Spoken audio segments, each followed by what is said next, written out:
کچھ سال پہلے سائنسدانوں نے زمین کے اندر ایک بہت گہرا سوراخ کھودا جسے کولا سپر ڈیپ بور ہول کہا گیا۔ لیکن جب وہ نیچے گئے تو وہاں سے ایک ایسی آواز آئی جس نے سب کو خوفزدہ کر دیا۔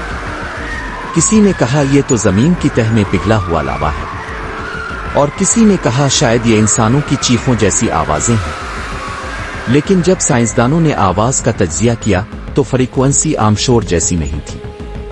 ایسا لگتا تھا جیسے کوئی بہت دور بہت نیچے سے مدد کے لیے پکار رہا ہو۔ کچھ لوگ کہتے ہیں یہ زمین کا قدرتی ساؤنڈ ویو ہے، مگر دوسرے کہتے ہیں یہ وہ مقام ہے جہاں انسان کے گناہ زمین کے بوجھ کی طرح دبے ہیں، اور زمین کبھی کبھی انہیں چیخوں کی شکل میں باہر نکالتی ہے۔ سائنس خاموش ہے، مگر ایمان کہتا ہے کائنات کی ہر چیز اپنے رب کی تسبیح کر رہی ہے، بس تم سمجھ نہیں سکتے۔